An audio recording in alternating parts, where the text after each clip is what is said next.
ನೀವೇ ಹೇಳಿದ್ರಿ ಇವಾಗ ಮನೇಲಿ ಎಲ್ಲರೂ ಹೇಳ್ತಾ ಇದ್ರು ನಾನು ತುಂಬಾ ಸ್ಟ್ರಾಂಗು ಹೋಗು ಅಂತ ಹೇಳ್ಬಿಟ್ಟು ಅಂತ. ಸೊ ನಾವಲ್ಲಿ ನೋಡಿದಾಗ್ಲೂ ಕೂಡ ನೀವು ತುಂಬಾ ಸ್ಟ್ರಾಂಗ್ ಅಂತ ಅನ್ನುವಂಥದ್ದು ಪ್ರೂವ್ ಆಯ್ತು. ಬಿಕಾಸ್ ಟಾಸ್ಕ್ಗಳ ವಿಚಾರ ಬಂದಾಗ compare to other girls or ಬೇರೆ ಅವರಿಗೆ ಕಂಪೇರ್ ಮಾಡಿದ್ರೆ ಟಾಸ್ಕ್ ಅಂತ ವಿಚಾರ ಬಂದಾಗ ನಿಮಗೆ ಕ್ವೀನ್ ಅನ್ನುವಂತಹ ಪಟ್ಟವನ್ನ ಕೊಟ್ಬಿಟ್ಟಿದ್ದಾರೆ. ಸೊ ಹೇಗೆ ಚಿಕ್ಕಂದಿನಿಂದನೂ ಕೂಡ ಅದು ಆಟಗಳನ್ನ ಆಡ್ತಾ ಸ್ಪೋರ್ಟ್ಸ್ ಅಲ್ಲಿ ಏನಾದ್ರು ಆಕ್ಟಿವ್ ಇದ್ರಾ? ಹೇಗೆ ಟಾಸ್ಕ್ಗಳನ್ನ ಅಥವಾ ಬಿಗ್ ಬಾಸ್ ಮನೇಲಿ ಉಳ್ಕೋಬೇಕು ಅಂತ ಹೇಳ್ಬಿಟ್ಟು ಅಷ್ಟು ಅದನ್ನ ಸ್ಪೋರ್ಟಿವ್ ಆಗಿ ತಗೊಂಡು ಆಟ ಆಡ್ತಾ ಇದ್ರ ಹೇಗೆ? ಇಲ್ಲ, ನಾನು ಮುಂಚೆ ಸ್ಕೂಲ್ ಡೇಸಲ್ಲಿ ಸ್ಪೋರ್ಟ್ಸ್ ಡೇ ಇದೆಲ್ಲ ಅದರಲ್ಲಿ ಪಾರ್ಟಿಸಿಪೇಟ್ ಮಾಡ್ತಿದ್ದೆ. ಬಿಟ್ಟರೆ ನಾನು ಇಷ್ಟೊಂದು ನನಗೆ ಸ್ಟ್ರೆಂತ್ ಇದೆ ಅಂತ ನಾನು ಬಿಗ್ ಬಾಸ್ ಮನೆಗೆ ಹೋದ್ಮೇಲೆ ಗೊತ್ತಾಗಿದ್ದು. ಅಲ್ಲಿ ತನಕ ನಂಗೆ ಅಷ್ಟು ಐಡಿಯಾ ಇರಲಿಲ್ಲ. ಯಾಕಂದರೆ ಹೇಗೆ ಆಟ ಆಡ್ತೀನಿ ನನಗೆ ಕಾನ್ಫಿಡೆನ್ಸ್, ನಾನು ನಿಜ ಹೇಳ್ತೀನಿ, ನಂಗೆ ಕಾನ್ಫಿಡೆನ್ಸ್ ಇರಲಿಲ್ಲ ಟಾಸ್ಕ್ ಅಂತ ವಿಷಯದಲ್ಲಿ. ಮನೆಗೆ ಹೋಗ್ಬೇಕಾದ್ರೂ ಕೂಡ ಓಕೆ ಮನೇಲಿ ಓಕೆ ಮಾತಾಡ್ತೀನಿ, ಎಲ್ಲ ಮಿಂಗಲ್ ಆಗಕ್ಕೆ ಟ್ರೈ ಮಾಡ್ತೀನಿ, ಎಷ್ಟಾಗತ್ತೆ ನನ್ನ ಕಡೆನ ಟ್ರೈ ಮಾಡೋಣ ಅಂದ್ಕೊಂಡಿದ್ದೆ. ಟಾಸ್ಕ್ ಅಂತ ಬಂದಾಗ ಓಕೆ ತುಂಬ ಕಷ್ಟ ಆಗ್ಬೋದು ಈ ಜರ್ನಿಲಿ ನನಗೆ ಟಾಸ್ಕ್ ಅನ್ನೋದು ಅಂದ್ಕೊಂಡು ತುಂಬ ಯೋಚನೆ ಮಾಡ್ತಿದ್ದೆ. ಬಟ್ ನನ್ನ ತಮ್ಮಂಗೆ ತುಂಬ ಕಾನ್ಫಿಡೆನ್ಸ್ ಇತ್ತು ಈ ವಿಚಾರದಲ್ಲಿ. ಇಲ್ಲ ಅಮ್ಮ, ಅಕ್ಕ ತುಂಬ ಚೆನ್ನಾಗಿ ಟಾಸ್ಕ್ಗಳು ಆಡ್ತಾಳೆ ನೋಡು ಅಂದ್ಕೊಂಡು. ನಮ್ಮ ಮನೇಲಿ ಯಾರಿಗೂ ಕಾನ್ಫಿಡೆನ್ಸ್ ಇರಲಿಲ್ಲ. ಬಟ್ ಗೊತ್ತಿಲ್ಲ, ಫಸ್ಟ್ ಟಾಸ್ಕ್ ಬರುತ್ತೆ, ನಾನು ಆಡ್ತೀನಿ, ಅವಾಗ ನನಗೆ ನಾನು ಇಷ್ಟು ಚೆನ್ನಾಗಿ ಟಾಸ್ಕ್ ಆಡ್ತೀನಿ ಅಂತ ನನಗೆ ಆ ಕಾನ್ಫಿಡೆನ್ಸ್ ಜಾಸ್ತಿ ಆಗಿದ್ದು.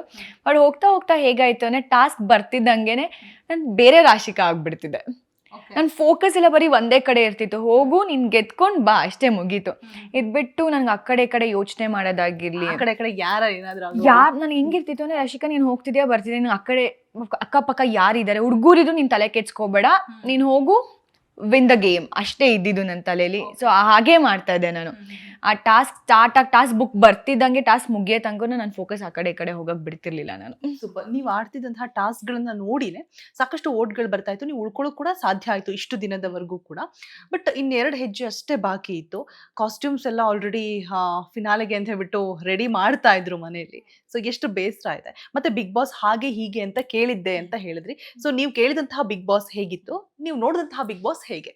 ಬಿಕಾಸ್ ನಾವು ಕೇಳಿದ ಪ್ರಕಾರ ಸ್ಕ್ರಿಪ್ಟೆಡ್ ಇರುತ್ತೆ, ಜಗಳ ಆಡಿದ್ರಷ್ಟೇ ಉಳ್ಕೊಳ್ಳೋದಿಕ್ ಸಾಧ್ಯ, ಎಂಟರ್ಟೈನ್ ಮಾಡ್ತಾನೆ ಇರಬೇಕು, ನಗಿಸ್ತಾನೆ ಇರಬೇಕು, ಆ ಥರ ಎಲ್ಲ ಕೇಳ್ಪಟ್ಟಿದ್ದೀವಿ. ಸೊ ನೀವು ನೋಡಿದಂತಹ ಬಿಗ್ ಬಾಸ್ ಹೇಗೆ? ನೀವು ಹೇಳಿದಷ್ಟು ನಾನು ಕೇಳಿದ್ದೆ, ಸ್ಕ್ರಿಪ್ಟೆಡ್ ಹಾಗೆ ಹೀಗೆ ಅಂತೆಲ್ಲ. ಒಂದಿನ ನಾವು ಆಚೆ ಬರ್ತೀವಿ ಸೆಕೆಂಡ್ ವೀಕಲ್ಲಿ, ಅವತ್ತು ನಮ್ಮನ್ನ ಮನೆಯಿಂದ ಆಚೆ ಕರ್ಕೊಂಡು ಹೋಗ್ಬೇಕಾದ್ರು ಕೂಡ ಆಡಿಟೋರಿಯಮಲ್ಲಿ ಕೂತಿರ್ತೀವಿ. ಓ ಐ ಥಿಂಕ್ ಇಟ್ಸ್ ಸ್ಕ್ರಿಪ್ಟೆಡ್, ನಾವು ಅನ್ಕೊಂಡಿರೋದೇ ನಿಜ, ಇಲ್ಲೆಲ್ಲ ಇವಾಗ ಕುತ್ಕೊಂಡು ನಮಗೆಲ್ಲ ಹೇಳ್ಕೊಡ್ತಾರೆ ಅಂತೆಲ್ಲ ಅನ್ಕೊಂಡಿದ್ದೆ ನಾನು. ಬಟ್ ನಿಮಗೆ ಏನೂ ಇನ್ಫಾರ್ಮೇಷನ್ ಗೊತ್ತಾಗಲ್ಲ. ಅಲ್ಲೆಲ್ಲ ಟಾಸ್ಕ್ ಬುಕ್ ಒಂದು ಬರುತ್ತೆ, ಇಲ್ಲ ಬಿಗ್ ಬಾಸ್ ವಾಯ್ಸ್ ಕೇಳಿಸುತ್ತೆ, ವೀಕೆಂಡಲ್ಲಿ ಸುದೀಪ್ ಸರ್ ಬಂದು ಮಾತಾಡೋದು ಬಿಟ್ಟರೆ ನಿಮಗೆ ಆಚೆ ಕಡೆ ಒಂದು ವಿಷಯನೂ ನಿಮಗೆ ಗೊತ್ತಾಗಲ್ಲ ಏನಾಗ್ತಿದೆ ಅಂತ. No clue. ನೀವು ಹೇಗೆ ಆ ಸಿಚುವೇಶನ್ ತಕ್ಕಂಗೆ ನಾವು ಆಟ ಆಡ್ಕೊಂಡು ಹೋಗ್ತಿರ್ತೀವಿ. ಬಿಟ್ಟರೆ ನಮಗೆ ಯಾರ ಕಡೆನೂ ಏನು ಹಿಂಟ್ಸ್ ಗೊತ್ತಾಗಲ್ಲ ಅಲ್ಲಿ.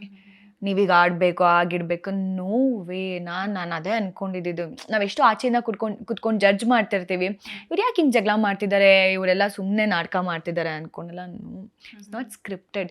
ಆ್ಯಂಡ್ ಯಾವಾಗಲೂ ಹೇಳ್ತಾರಲ್ಲ, ನಾವೊಂದು ಥರ ಇರ್ತೀವಿ, ಆಚೆ ಕಡೆ ಬೇರೆ ಥರ ತೋರಿಸ್ತಾರೆ, ಹಾಗೆ ಹೀಗೆ ಅಂತೆಲ್ಲ ಅಂದ್ಕೊತಿರ್ತೀವಿ. ಅದಕ್ಕೆ 24 hours ಲೈವ್ ಇರುತ್ತೆ. ನಾವೇನು ಮಾಡ್ತಿರ್ತೀವಿ ಪ್ರತಿದಿನ ಅವ್ರು ನೋಡ್ಬೋದು, ಆಡಿಯನ್ಸ್ ಕೂಡ. ಅಲ್ಲೇನು ಫೇಕ್ ಮಾಡೋಕ್ಕೆ ಚಾನ್ಸೇ ಇಲ್ಲ.